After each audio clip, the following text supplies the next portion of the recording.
아멘. 하나님 말씀 보겠습니다. 누가복음 1장 30절에서 35절 말씀입니다. 누가복음 1장 30절에서 35절 말씀을 우리 같이 읽도록 하겠습니다. 천사가 이르되 마리아여 무서워하지 말라. 내가 하나님께 은혜를 입었느니라. 보라, 내가 잉태하여 아들을 낳으리니 그 이름을 예수라 하라. 그가 큰 자가 되고 지극히 높으신 이의 아들이라 일컬어질 것이요 주 하나님께서 그 조상 다윗의 왕위를 그에게 주시리니 영원히 야곱의 집을 왕으로 다스릴 것이며 그 나라가 무궁하리라. 마리아가 천사에게 말하되 나는 남자를 알지 못하니 어찌 이 일이 있으리이까. 천사가 대답하여 이르되 성령이 내게 임하시고 지극히 높으신 이의 능력이 너를 덮으시리니 이러므로 나실 바 거룩한 이는 하나님의 아들이라 일컬어지리라. 아멘.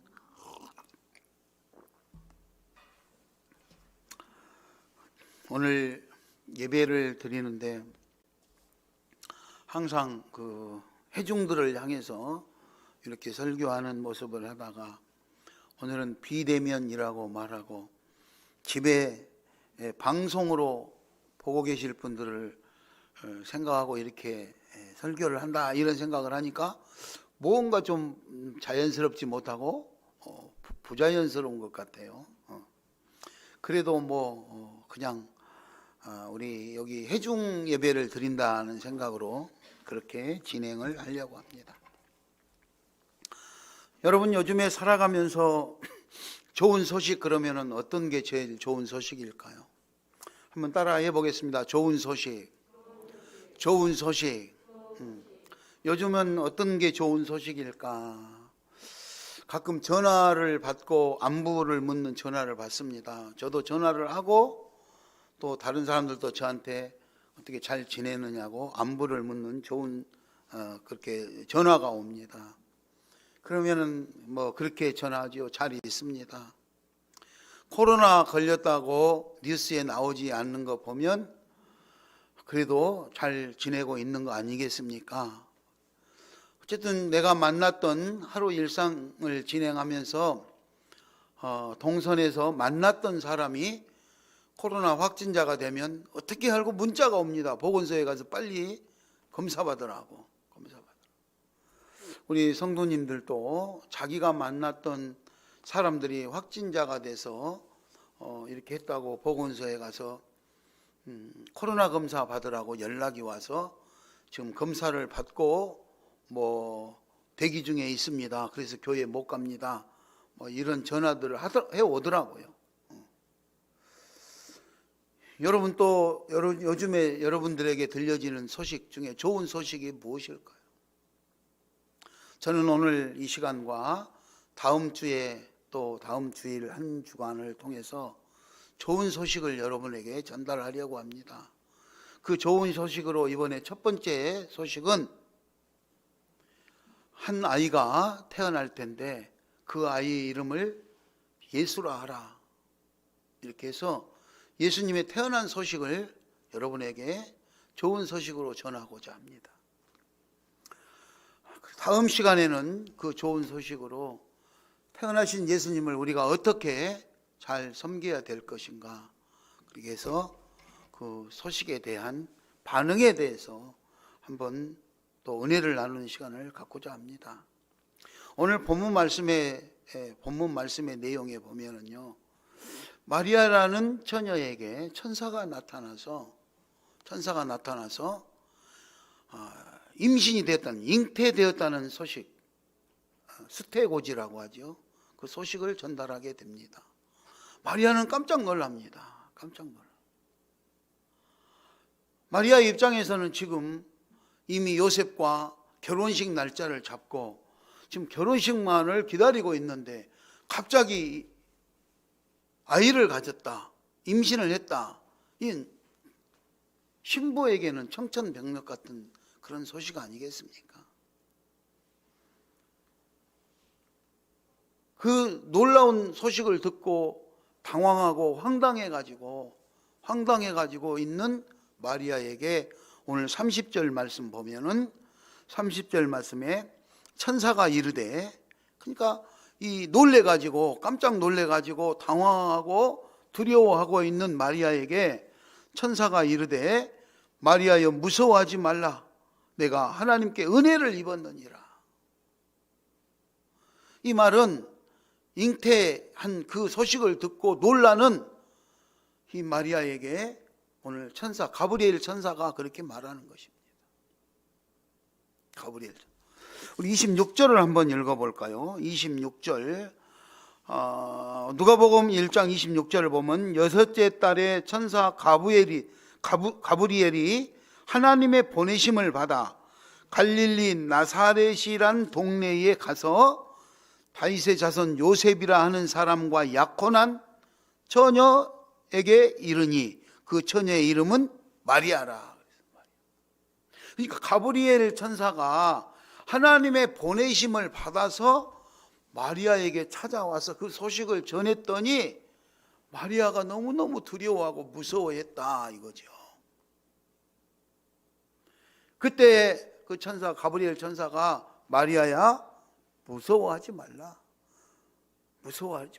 하나님의 은혜를 입었습니다 하면서 하는 말이 31절에 그러면서 하는 말이 31절에 보라 내가 잉태하여 아들을 낳으리니 그 이름을 예수라 하라. 예수라. 자, 이미 예수님은 이렇게 태어나는 것이 예언된, 예수님이 태어날 것을 예언했습니다. 동정녀 탄생을 예언했던 말씀이 오늘 본문 말씀인 것입니다. 그리하면서 그 이후에 32절, 33절, 34절에 아들이 태어난 이후 이 일에 대해서 구체적인 설명을 35절까지 하는 것이 오늘 본문 말씀인데요. 32절에 그가 태어날 예수가 큰 자가 되고 지극히 높으신 이의 아들이라 일컬어질 것이요 주 하나님께서 그 조상 다윗의 왕위를 그에게 주시리니 영원히 야곱의 집을 왕으로 다스릴 것이며 그 나라가 무궁하리라. 이렇게 말하니까 34절에 마리아가 천사에게 말하되 나는 남자를 알지 못하니 어찌 이 일이 있으리이까. 그때 천사가 대답하여 이르되 35절에 성령이 내게 임하시고 지극히 높으신 이의 능력이 너를 덮으시리니 이름으로 나실 바 거룩한 이는 하나님의 아들이라 일컬어질 것이니라. 마리아는 이미 이 잉태를 하게 된 동기에 대해서 이해를 할 수가 없었죠.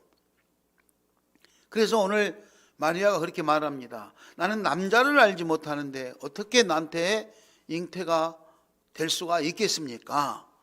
이건 극히 인간적인 사람의 방법으로 그렇게 말합니다. 그때 천사는 이거는 성령으로 잉태된 것이라고 말하면서 동정녀 탄생에 대한 설명을 하고 있는 것이죠. 세상에 많은 사람들은 이 예수 그리스도의 탄생을 인정하지 않으려고 한 사람이 얼마나 많은지 모릅니다. 이 동정녀 탄생을 부정하는 사람이 얼마나 많은지 모릅니다. 하지만 하나님은 절대적인 권능을 통해서 처녀의 몸을 통해 이 땅에 성육신 예수 그리스도가 오게 만드시고 선택하셨던 것을 여러분 믿으시기 바랍니다. 그게 믿음인 것입니다.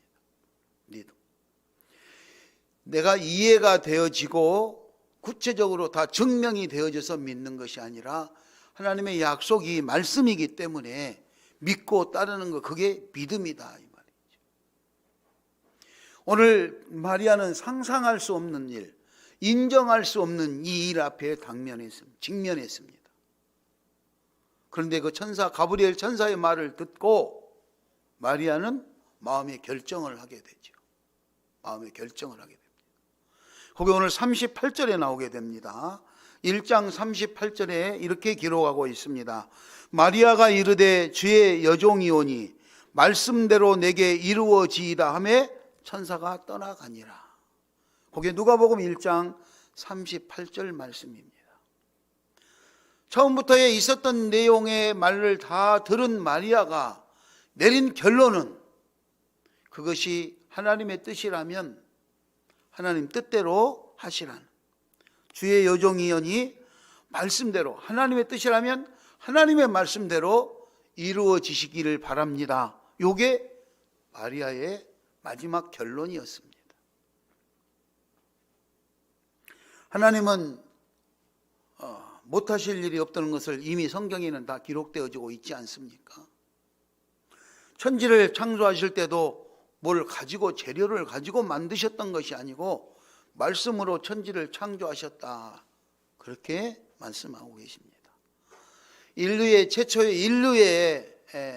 최초의 아담도 하나님이 흙으로 빚어서 우리와 같은 사람의 형상을 만들어서 사람으로 흙으로 사람을 만드셨다 그랬어요.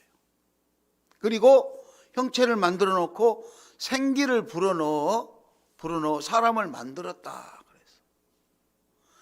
오늘 우리가 생각하고 있는 상식적인 선에서, 아니 흙으로 사람을 만들어 놓고 생기를 부어 놓는다고 해서 사람이 되겠습니까? 그 처음부터 천지 창조에서부터 이해가 안 가는 일들은 얼마든지 있습니다. 그뿐만이 아닙니다. 아담을 그렇게 만들어서 살게 했는데 혼자 살아가는 모습이 너무너무 외로워 보이고 안타까워서 돕는 배필을 만들어야겠다, 하나님께서 이렇게 생각하시고 이번에도 흙으로 만들어서 하면 될 텐데 그렇게 안 하시고 잠자는 아담의 갈비뼈를 취해서 여자를 만들었다고 성경은 그렇게 말하고 있습니다. 우리는 상식적으로 이해를 할 수가 없는 것이 성경에 기록되어 있고 하나님의 계획이었다는 것이죠. 자, 이런 동정녀 탄생도 하나님께서 그렇게 마리아를 통해서 태어날 아기가 예수 그리스도임을 그렇게 선택을 하신 것이 하나님의 방법이고, 그렇게 하나님이 예언하셨고 그렇게 이루어진 말씀을 믿으시기 바랍니다. 그렇게 믿어져. 그러면 하나님께서 왜 사람들에게 오해를 사게 이런 선택을 하셨을까? 그냥 하늘에서 구름 타고 아기 예수가 확 내려오는 이런 식으로 했으면 사람들이 더 믿었을 텐데, 왜 하나님은 꼭 그 처녀의 여자의 몸을 통해서 예수 그리스도를 보내시는 이런 선택을 하셨을까? 그거는 하나님께서 예언하셨던 성경의 그 예언을 다 이루시기 위해서 그렇게 하신 것입니다. 이사야서 이게 말이 잘 안 나와. 이사야서 7장 14절을 한번 읽겠습니다. 이사야서 7장 14절. 이사야서 7장 14절을 찾으신 분이 큰 소리로 한번 읽겠습니다. 이사야서 7장 14절.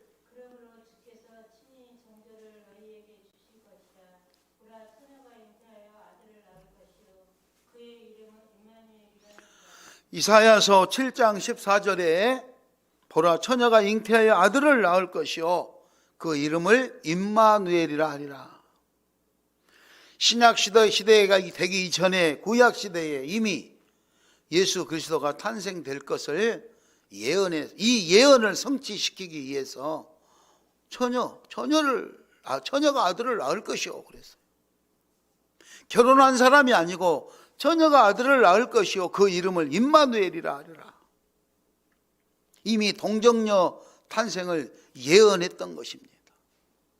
그 예언을 성취했던 것이기 때문에 아무 문제가 없습니다. 전능하신 하나님께서, 천지 만물을 창조하신 하나님께서, 흙으로 사람을 빚으신 하나님께서 이 일을 못하시겠습니까? 예언을 성취하시기 위해서 그렇게 하셨다. 또 한 가지 창세기 3장 15절에 보면은 창세기에서 인류의 최초의 인류라는 아담과 하와가 하나님께서 흙으로 만드시고 또 갈비뼈를 취해서 만드셔서 살게 했는데 이 사람들이 하나님 말씀을 거역하고 선악과를 따먹었죠. 그렇게 해가지고 에덴 동산에서 쫓겨날 때 하나님께서 아담에게 또 하와에게 뱀에게 벌칙을 내립니다. 벌칙을. 그때 그 벌칙에 보면은 에덴 동산에서 쫓겨나잖아요. 그래서 하나님과의 관계가 단절됐다 그랬어요. 하나님과의 관계가 단절됐다. 자, 하나님과의 관계가 단절되고 그거를 회복시키기 위해서 이제 단절된 하나님과의 관계를 회복시키기 위해서 예수님이 오셨는데 창세기 3장 15절을 한번 읽어볼까요? 창세기 3장 15절 시작.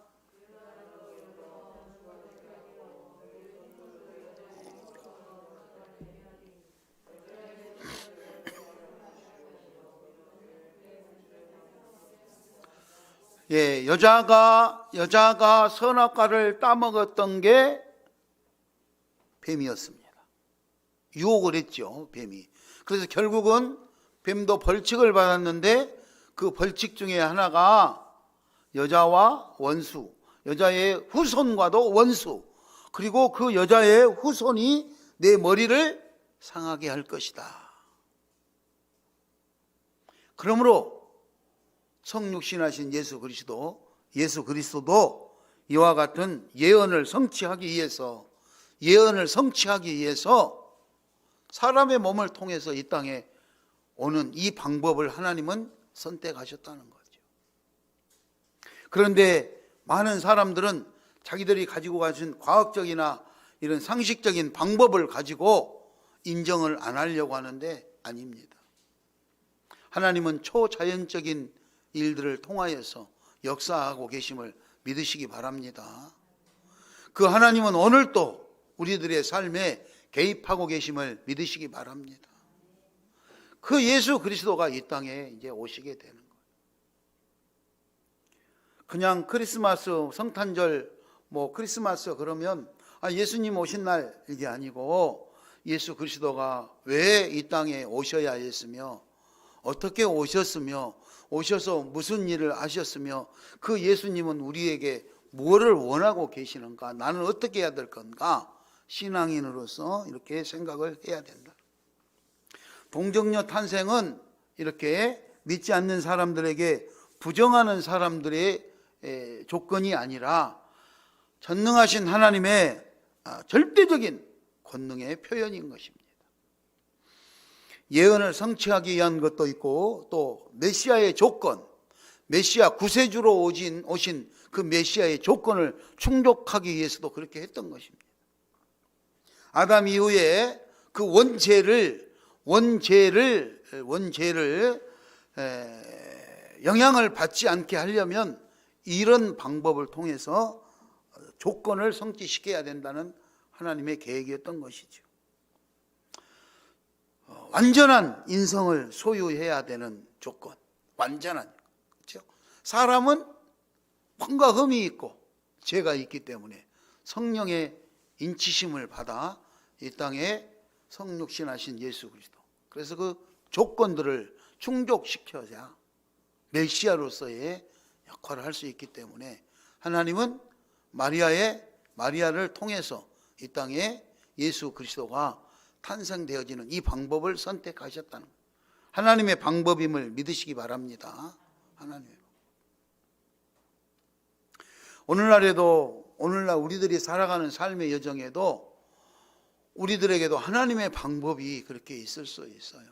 나는 내가 원하는 내 삶을 이렇게 살고 싶다 계획을 하고 하지만 그것이 하나님이 인정하시면 그 방법이 참 좋은 방법이 되겠지만 하나님이 인정하지 않는 방법이라면 내가 하나님이 원하는 방법에다가 맞춰야 되는데 하나님을 무시하고 하나님 뜻대로 하지 아니하고 자기 고집대로 가면 결국은 어려움을 당할 수밖에 없는 것들을 오늘날도 발견하게 됩니다. 어쨌든 예수 그리스도는 이렇게 마리아를 통해서 이 땅에 동정녀 탄생을 이 땅에 오셨음을 여러분 꼭 인정하고 믿으시기 바랍니다. 자, 메시아 구세주로 오신 예수 그리스도, 그는 왜 우리에게 오셨을까? 우리를 죄에서 구원하시기 위해서 오셨습니다. 그래서 아담 이후에 하나님과 거리가 멀어지고 관계가 단절됐던 이 모든 것들을 회복하셨습니다. 십자가의 죽으심으로 우리의 죄를 다 회복시키셨다는 거예요. 그거를 하러 오시는 거예요. 그 목적이 거기 예수 그리스도, 우리를 구원하시기 위한 예수 그리스도의 목적.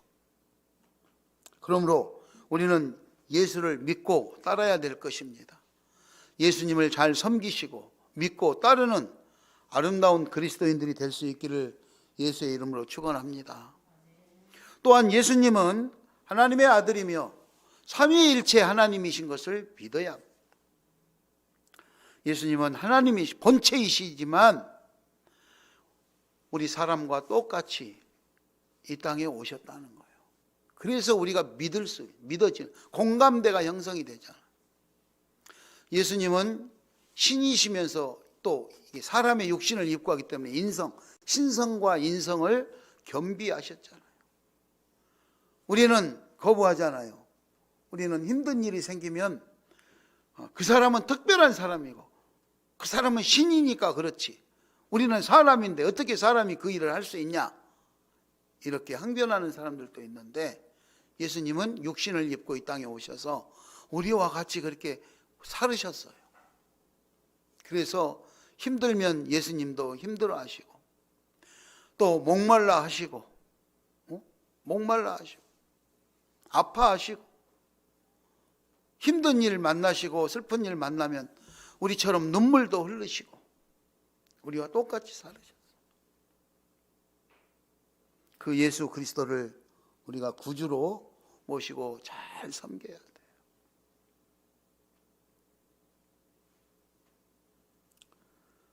우리들의 삶의 목표의 그 가치, 미션의 가치는 예수님을 구주로 모시고 섬기고 경배하는 것이다.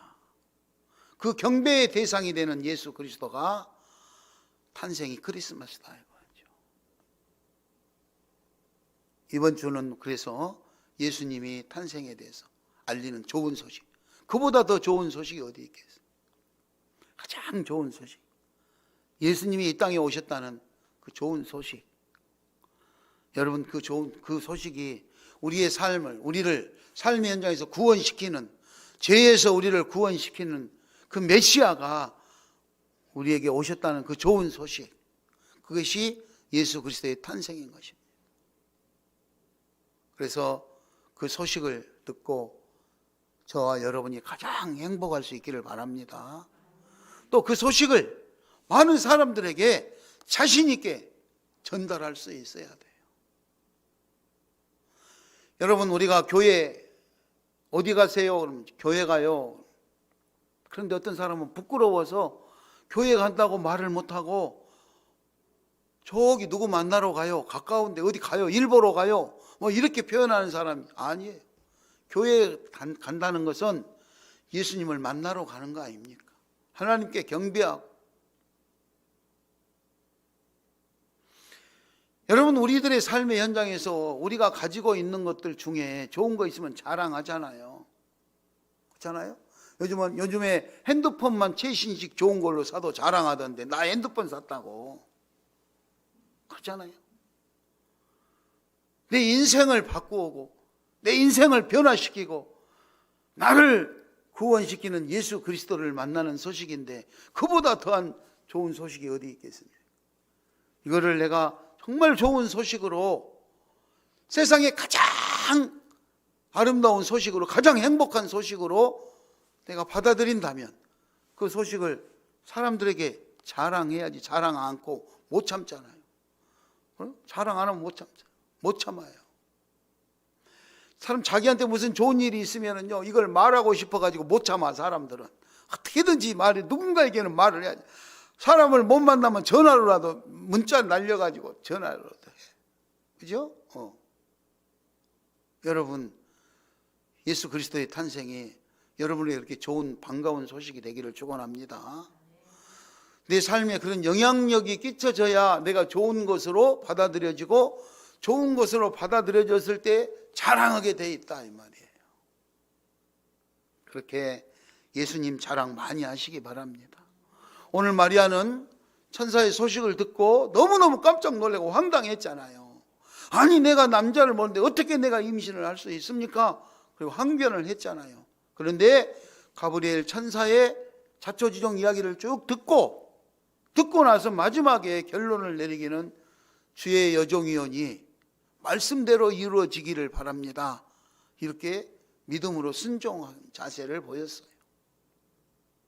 오늘 우리들의 생활 현장 속에서도 하나님의 말씀이 우리에게 임하면 우리도 믿음으로 하나님 말씀대로 이루어지기를 원합니다.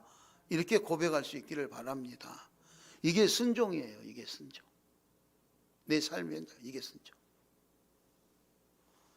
여러분, 우리가 마리아처럼 순종할 수 있는 아름다운 사람들 되시기 바랍니다.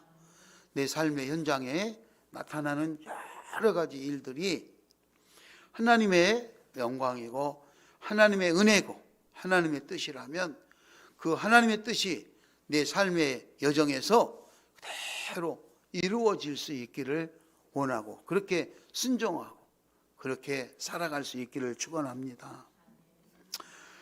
우리가 이제 태어나실 예수님에 대해서 순종한데 예수님이 오셨다는 그 징조를 마리아에게만 있었던 것이 아니라 동방 박사들에게도 있었어요. 동방 박사들은 천문학을 하고 별을 보고 있었는데 거기에 이상한 징조가 나타났다. 그래서 이 사람들은 그 별을 따라서 왔다 그랬어요. 별을 따라서 왔다. 부정하는 사람도 있지만 태어난 아기를 보고 부정하는 사람도 있지만 이미 이 마리아가 천사의 소식을 듣고 내중에 결국은 믿음으로 순종했던 것처럼 동방 박사들은 이상한 별을 보고 거기까지 찾아왔다 그랬어요. 결국은 그 동방 박사들이 찾아와서 메시아임을 인정한 거죠. 예수 그리스도가 태어난 곳은 와서 보니까 올 때까지만 해도 이상한 별을 올 때까지만 해도 참 희한한 별이 나타났다 궁금해하고 왔는지 모르지만 와서 보니까 마구간에 그 초라한 곳에 있는 아기 예수를 보고 인간적으로는 인정할 수 없을 것 같지만 그들은 이 태어난 분이 예수 그리스도라는 예수님이라는 것을 인정하고 하나님이라는 것을 인정하고 그곳에 경배했다 이 말이죠. 경배. 눈으로 본 현실에서는 인정할 수 없겠죠. 그런데 그는 아기가 태어나려니 그를 예수라 하라. 그리고 그 예수는 하나님의 아들이요 메시아임이라는 예언이 있었기 때문에 믿고 와서 박사들이 와서 경배하는 거예요. 성경에 보면 세 가지 예물을 드렸다고 했어요. 황금과 유향과 몰약 세 가지 예물을 드리면서 경배했다. 황금은 왕을 상징하는 것입니다. 유황은 신성한 것을 상징하고요. 몰약은 장례식 때 쓰잖아요. 부활을 상징합니다. 이런 예물을 들고 와서 그 위에 놓이신 초라한 사람의 눈으로 보기에는 초라해 보는 것 같지만 그가 메시아임을 인정하고 경배했던 동방 박사. 사람들이 예수 그리스도의 탄생을 인정하는 사람도 있고 부정하는 사람들도 우리 주변에는 많이 있겠죠. 아니 어쩌면 우리나라의 5천만 인구 중에 1,000만이 예수 믿고 4천만이 안 믿는다면 부정하는 사람들이 더 많을 수 있죠. 그러나 우리들 마음속에는 동정녀 탄생하신 예수 그리스도, 성육신하신 예수 그리스도를 믿으시기 바랍니다. 그 확실한 믿음의 신앙을 가지고 신앙생활을 해 나갈 때 우리는 동방 박사들처럼 예수님을 경배할 수 있습니다. 마리아처럼 경배할 수 있습니다. 어떠한 유혹과 시련과 고난이 있다 해도 예수 그리스도를 향한 우리들의 믿음은 흔들리지 않고 바르게 전진하기를 예수의 이름으로 축원합니다. 메시아가 탄생된 것을 우리 안에 확신으로 가져야 돼요. 확신. 말씀을 정리합니다. 좋은 소식. 아이가 태어나니 그 아이의 이름을 예수로 하라. 예언된 말씀 따라 이 땅에 오신 예수 그리스도를 우리는 확실하게 믿으시고 그 예수 그리스도의 예수 안에서 날마다 아름다운 신앙의 주인공들이 되시기를 축원합니다. 당대에도 예수를 부인하는 예수 그리스도의 메시아 탄생을 부인하는 수많은 사람들이 있었어요. 그러니 오늘날 그거를 부인하는 사람들이 왜 없겠습니까? 문제는 내가 내 안에 예수 그리스도를 구주로 영접하고 그 살아계신 예수 그리스도를 인정하며 예수님을 잘 섬기고 또 예수님을 잘 경배하며 그렇게 아름다운 모습으로 살으셔서 승리하는 그런 저와 여러분들이 다 될 수 있기를 예수의 이름으로 축원합니다.